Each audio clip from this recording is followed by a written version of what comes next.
Are you ready to stop fighting and start loving again? What if I told you that the key to healing your broken relationship can be found at the intersection of law and love? I'm Judge Shar, founder of Law for Love, and I restore justice to broken relationships through contract building, restructuring, and legal consulting that helps you convert conflict into connection that transforms your family, your community, and the world. Mic check, so I'm going to start over.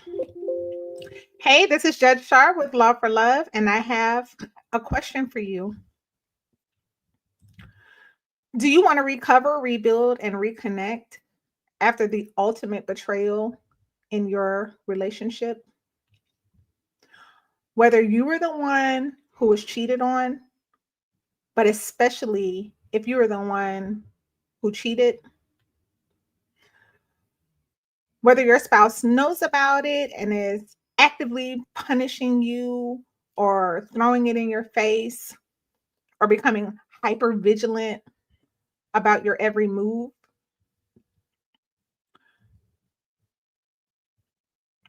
and make this change and reconnect and rebuild and recover within the next 90 days. So you can heal your marriage after you or your spouse broke a promise that has shattered the heart of your marriage, and regain confidence and intimacy instead of living with perpetual guilt and shame by replaying the soundtrack of everything that's already happened, what they did wrong, what you did wrong, or the doubts from the would have, should have.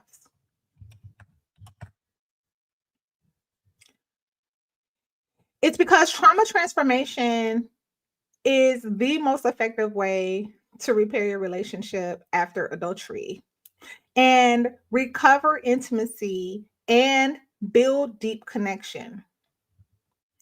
You may already know that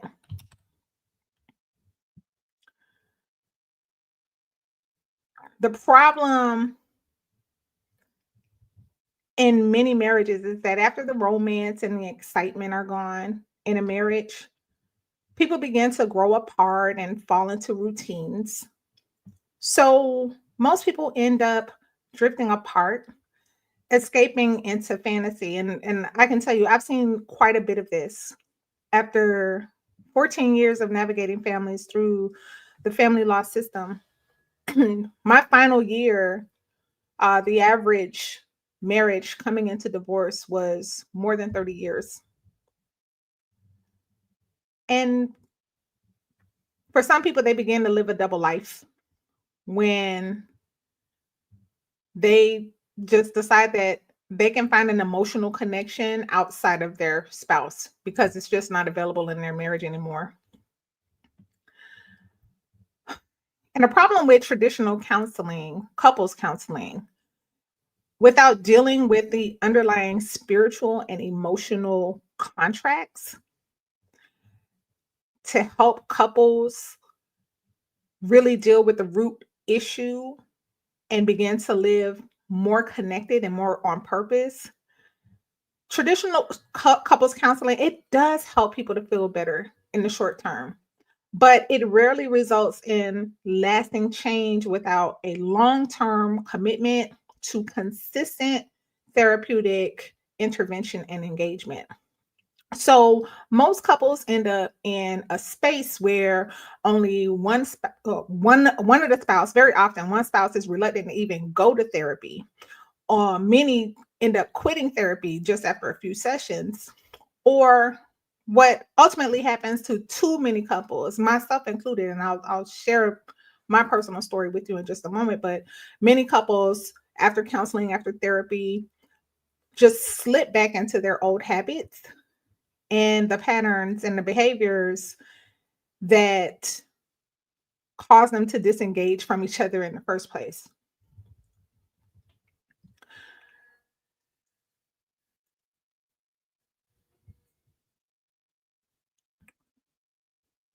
And I don't want you to get me wrong, because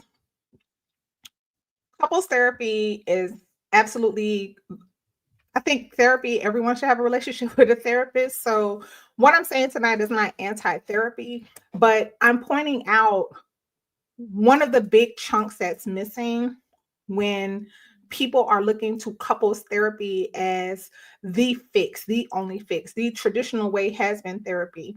So I definitely promote therapy, especially on an individual basis, and for people to have as a centerpiece of their mental health and well-being.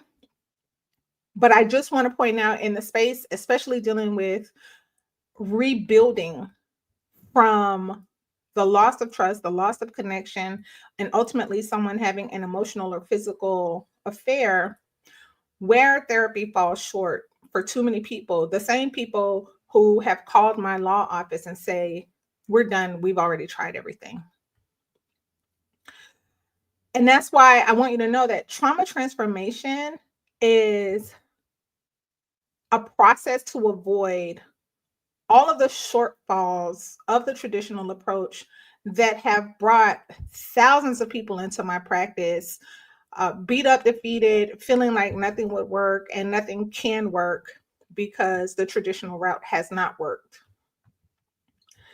It's a trauma transformation method that we've discovered as a direct result of my work in the divorce space, my work in my personal life, my work with clients. Once I switched sides, y'all, I switched sides and decided to get on the side of fighting for marriages rather than making it less painful for people to divorce.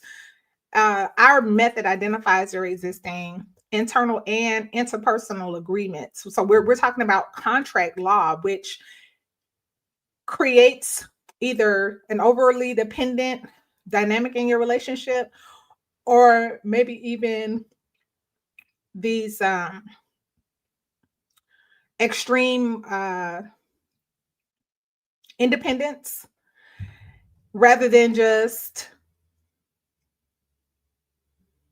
looking for, we help you find the legal reason why you've been looking for things outside of you to make you happy, and legally terminate those old contracts that have resulted in codependence and in hyper independence in your relationships. And we do all of this through the trauma transformation method without alienating your spouse or pushing them even further away than you may already find yourselves right now. And I'm going to explain everything in the exact detail and what makes this process so different in just a minute. Because first, I need to give you an overview of why this powerful trauma transformation method works so well. See, rather than the traditional method of attempting to psychoanalyze your spouse, psychoanalyze yourself, allocate blame or responsibility for what has happened, where you now find yourself in the condition of your marriage, or the circumstances that led to the distance, the distrust, and even to the event where somebody cheated. This methodology is all about legal analysis and contract reconstruction. Plus, it works even if you're the only one working it, which in turn promotes enduring peace and conflict resolution in your house. So if that sounds good to you, then keep watching, because I'm about to show you exactly how you can benefit from this. So to start out, let me explain what we call the review, restructure, and recovery process. And so many of our clients, they get an aha moment from understanding this very, very unique concept. So get ready. Here is the traditional process. You each discuss your emotional state with a therapist.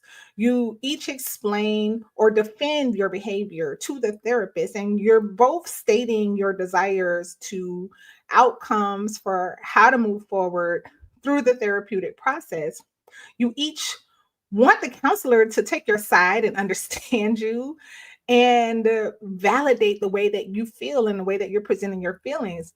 And when a disagreement happens at home outside of the therapeutic space, oftentimes the counselor or things that were said or not said by the therapist, that advice becomes a stick that a husband and a wife beat each other up with, bringing back the conversations from therapy to prove I'm right, you're wrong. And then you have to wait until the very next session to practice accountability with one another if you couldn't figure out how to work through some of your challenges at home. And even more for some individuals, although they know that they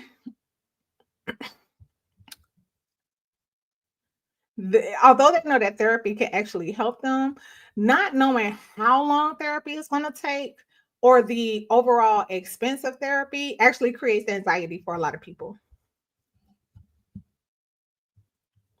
Give me 1 second.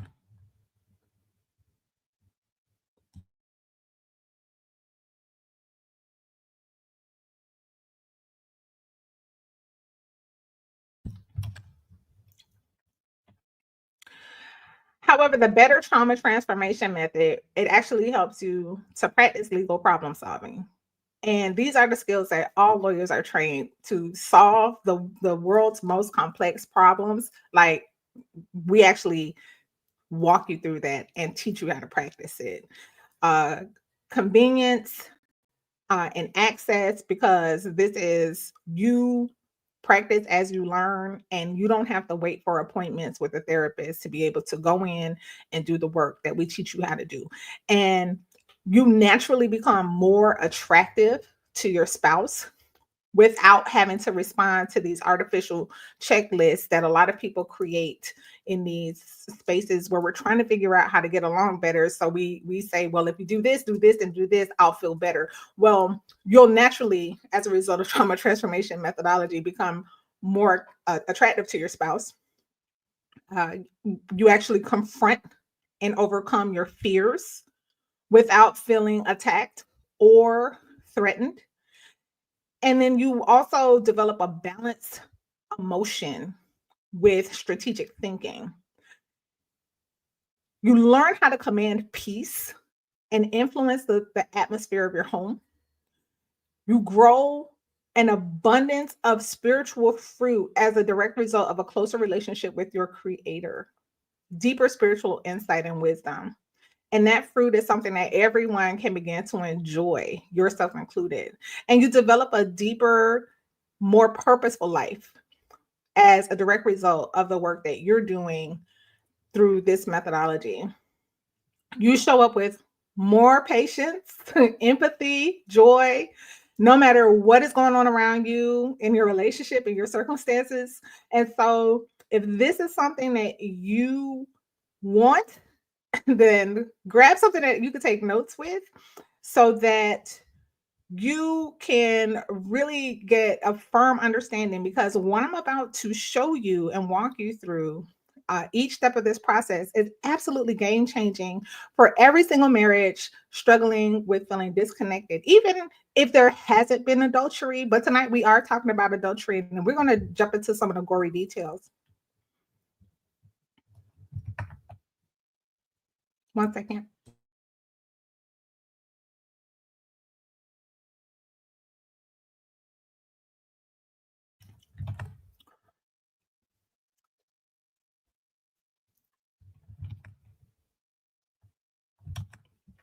So, in step one of the trauma transformation methodology, you identify and you break the underlying problem contracts.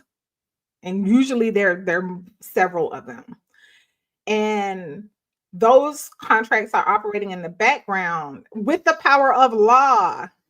And they're driving your thought world and your emotional world, your behavior, which is alienating you from your spouse or driving your spouse away from you.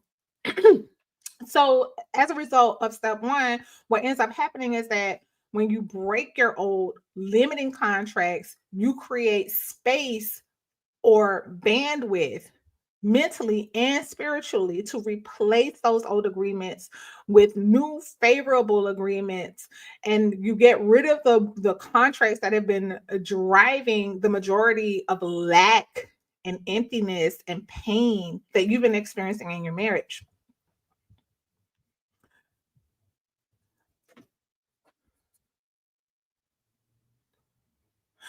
So I want to illustrate this by walking you through a story about a bride cheating on her husband. And that bride is the nation of Israel. The husband is the Most High.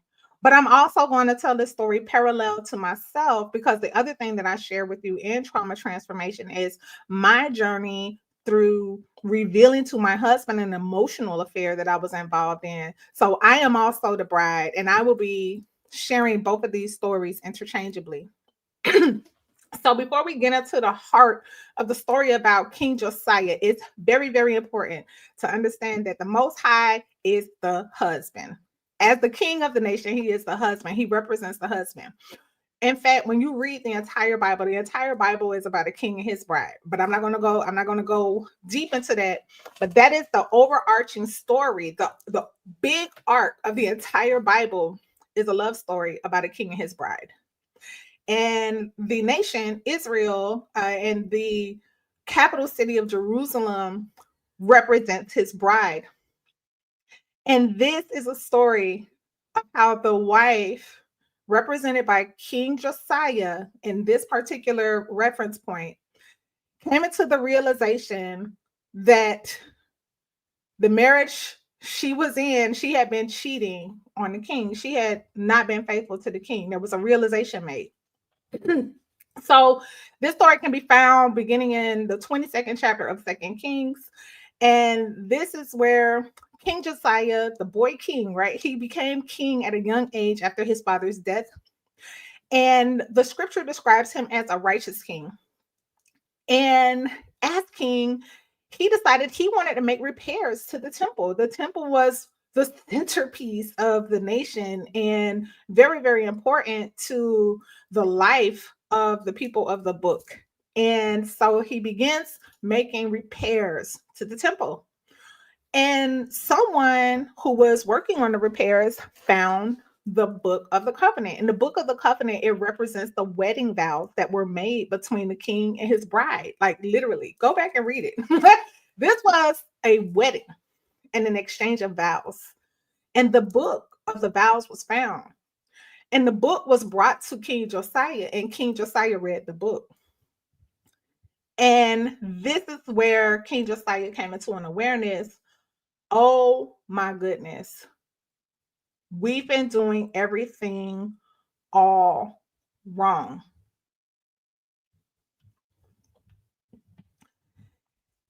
And so the reason why this is very similar to my own story is because I was really, really desiring a deeper connection in my marriage and was struggling for a very long time. I called myself the runaway bride for the first 8 years because marriage was really just that miserable, and it was due to a lack of emotional connection. But what happened was, after my mom passed away in 2017, and then only 9 months later, my baby brother passed away, I was literally in a crisis of faith. And what I discovered in my soul searching during that time was that I had only been going through the motions. I had only been going through the motions in my faith. Okay, I wasn't single and running the streets and fornicating anymore, but this didn't feel like we were in a marriage. Like, it was more like we're just roommates. Let me make sure this is not one of y'all trying to get a message to me. Because y'all know I've been making a mess out here. So I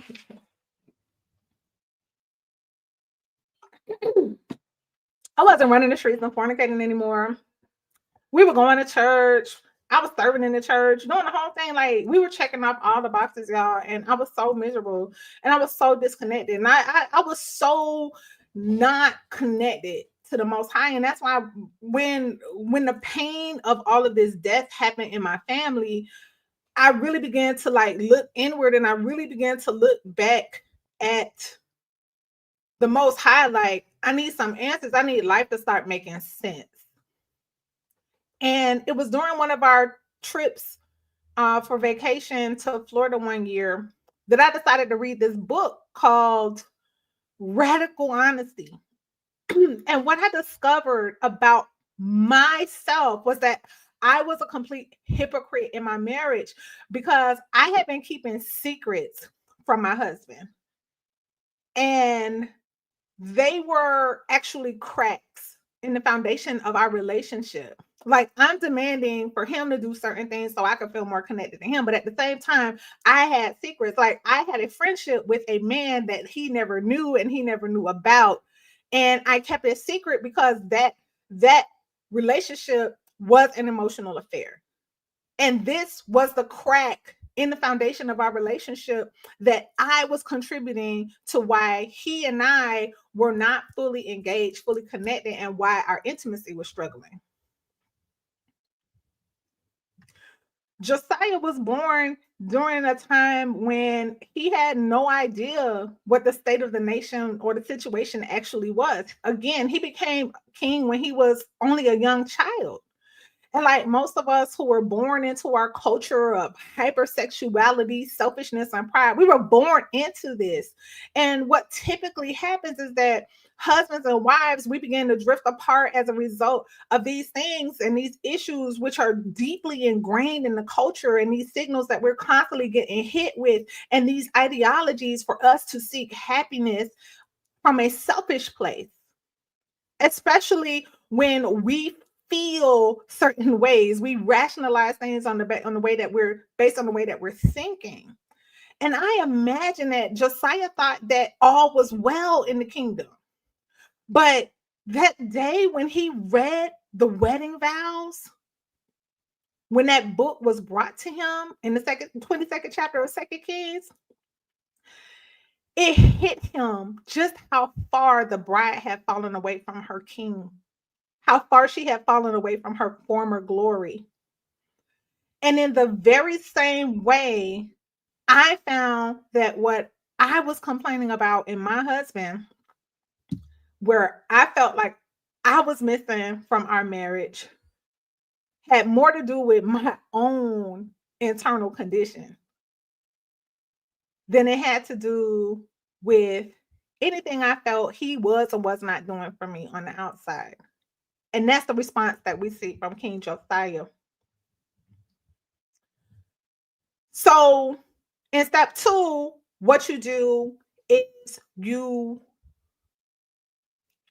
renew or you affirm or you restate your vows. Those are the contracts or the agreements that you want, that you desire, that will produce the outcomes that you truly desire, that will lead you to contentment and to peace and to joy. And what happens with step 2, now that you understand how the pre-existing agreements or the cracks in the foundation created those issues with your connection and with your intimacy, and that these things were in your belief systems and they were brought into your relationship, you now have space because you've sealed off the cracks, and you can now pour in a good and solid foundation to build your new relationship on. In 2 Kings 23, 1 through 3, we see King Josiah, he staged an entire vow renewal. He called the whole kingdom to a vow renewal ceremony and literally had the vows read to the entire nation, because this is the bride. And he stood there and he said, I will live by this agreement. And he bound himself. And I talk a lot about that in the contract terminology that I teach and that I help people to practice. He renewed the vows publicly, and the people agreed. And it's absolutely beautiful when you read it in 2 Kings 23, 1 through 3.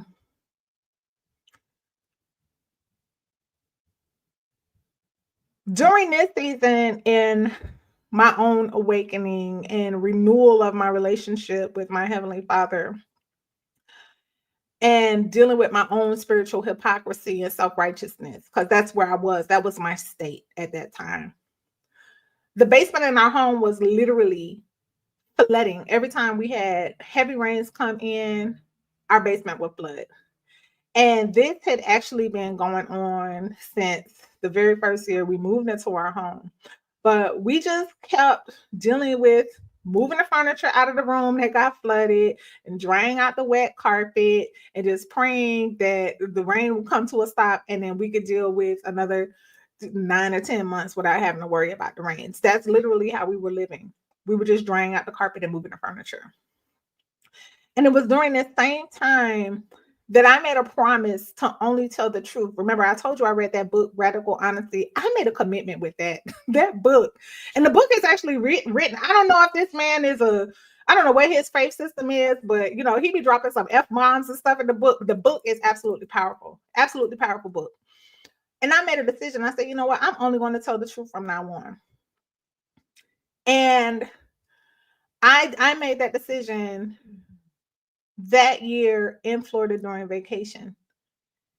And ultimately, through the process of time, I came clean with my husband.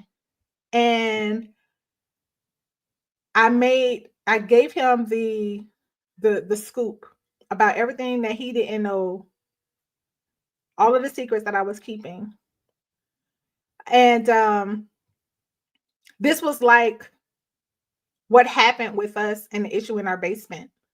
When one time there was this storm that came through, flooded our basement. We had to move all of the furniture. And this time we pulled the carpet back enough to see that there was this huge, long crack in the basement floor from the front of the building all the way to the back of the building.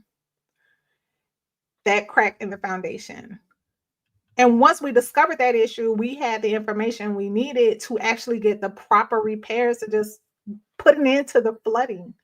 And it just so happens that this was taking place at the same time that I was getting clean. I was coming clean. I was telling the truth. And the vow renewal process is the right repair. It's dealing with the crack in the foundation. It's more than just covering it up with date nights and checklists and doing all of the quote unquote right things. It's getting to the core of the matter. Being a person of truth and committing yourself to your promises, to live by every word that you say. They say your word is your bond, like really making that commitment and refusing to lie ever again, refusing to lie to yourself, refusing to lie to your husband, to your wife, and keeping your promises. And this becomes the only repair that keeps future floods from ever coming into your marriage again. So do you want to get started repairing the cracks in your own foundation? Then I'm going to let you know right now, you could grab a copy of Trauma Transformation. The link is in the description box, and begin doing your part. This is the part that makes me cringe when it comes to people's they perceive a dependence on, we got to do it together. No, you have so much power on your side. And whether you're the one who cheated, but I would say especially if you were like me, if you were the one who made that mistake or the one who was cheated on, because we are all human. Each and every one of us can find at least one reason why we've looked at our spouse with a side eye and thought about would a divorce be better, or maybe even allowed our thoughts to run and think about, can I find someone better? Can I do better than this person with this issue that drives me crazy? Anybody can find an excuse to do wrong because we're all human and we're all flawed. And if you have already done this kind of work, if you've already begun doing the work on yourself, going through your healing process, then that's great too. Because if your spouse has not started a process like this, then this process will equip you to build more muscle to help you endure the storms, which will continue to show up in your marriage. While you're waiting and enduring for your spouse to go through whatever process he or she needs to go through for them to find total healing and self-acceptance, and to eradicate fear out of the way that they're showing up in your marriage. And I train you on how to do all of those things using the law of wisdom and how to sidestep roadblocks and things that your spouse will even throwing your way, just to kind of test your love and see the bounds of your love. This will actually help strengthen and equip you to deal with issues like that while you weather the storms.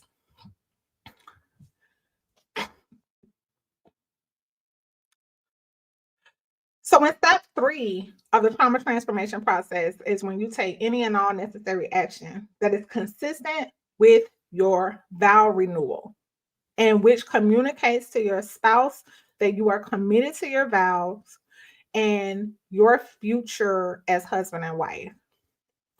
And with each step you take, and whether or not your husband or your wife sees what you're doing or doesn't see what you're doing, whether or not your husband or wife notices or doesn't notice what you've been doing, each and every step is strengthening and fostering an environment for peace in your home. And that's what has to happen before anything can begin to heal. Because what most people don't really understand about spiritual law is that peace is the necessary environment for healing. Any kind of internal conflict, any kind of relationship conflict, it can only exist and persist where there is no peace. And so when you have peace, peace happens as a result of resolving conflict. And most people don't see themselves as the source of conflict that's robbing the home of peace. So, by taking those actions that are consistent with your vow renewal, you are strengthening an atmosphere of peace in your home. Peace is literally the ground in which the seeds of your consistent words, actions, prayers begin to take root in your heart and in the heart of your husband or your wife, where healing will sprout up from. I can guarantee you, if you are consistently sowing seeds, consistent with your promises, acting according to your promises, those seeds will take root and they will bring forth the fruit of healing, so long as you remain committed and continue watering your seeds of love, loyalty, and yes, even laughter.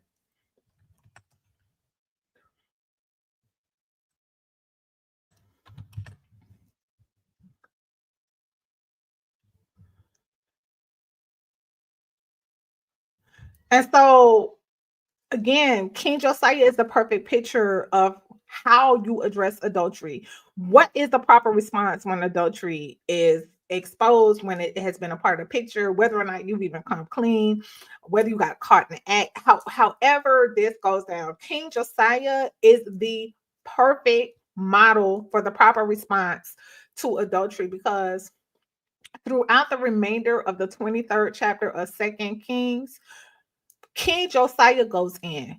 Like, he was not having it. When he realized all the things that were already there when he got there, like that was wrong, he went and did something about it. He destroyed the idols that were inside of the temple.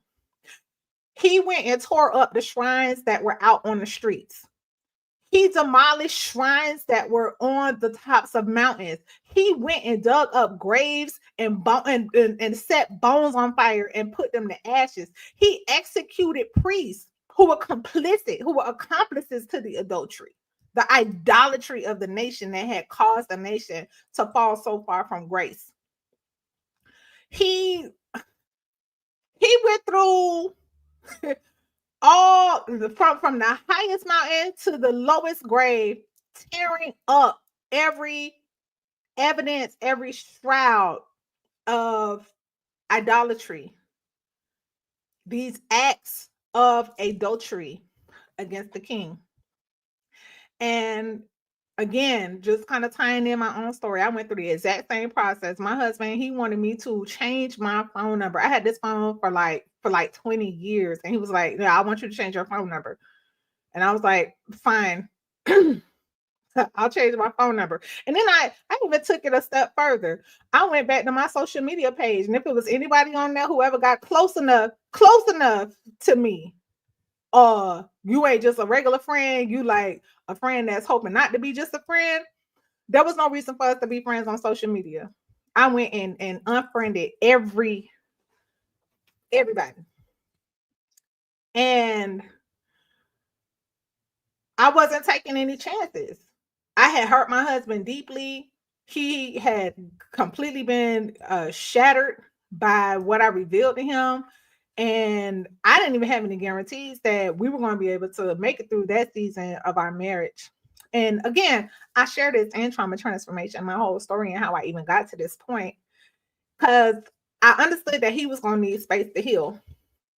And I took his temporary wariness and his distance and his paranoia and caution when it came to me. I took that as an opportunity to go ahead and just do the work on myself and get in my spiritual, mental, and emotional house in order.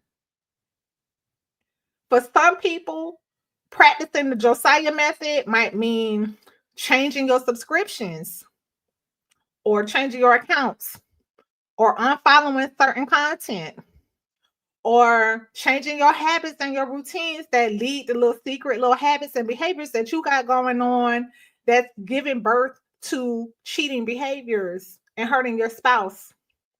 Wherever it is, totally and utterly eliminate it from your life as a memorial and a token of your vow renewal. This is exactly what we saw King Josiah did. And the scripture is so descriptive about how Josiah got down. Like Josiah didn't just break idols.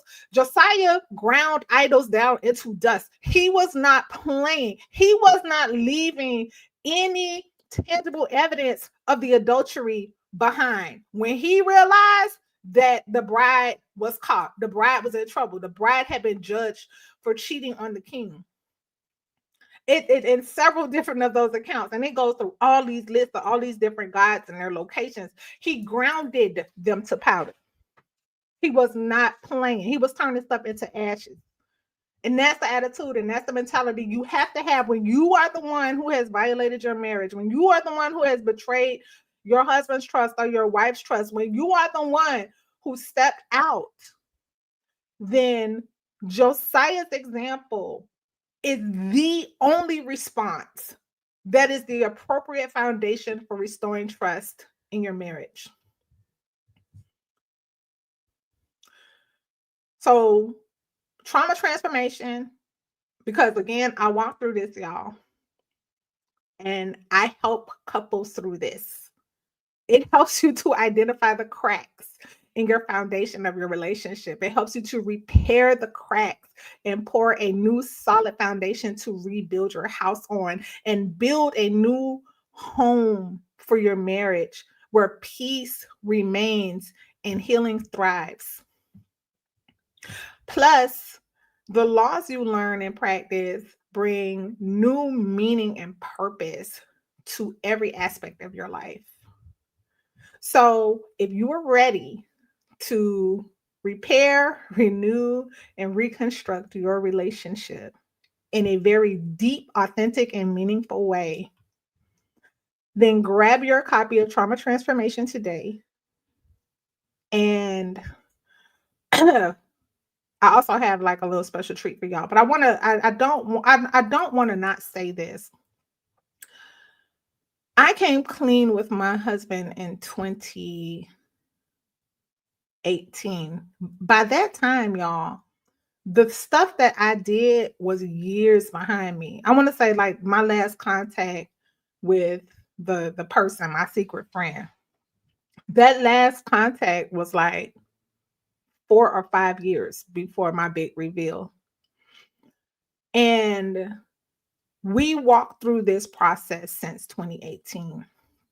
We've been going through this and rebuilding our trust and our connection to the point where I can't go in too much detail right now, but I got a surprising turn of events and updates from my husband regarding ways that he will be showing up.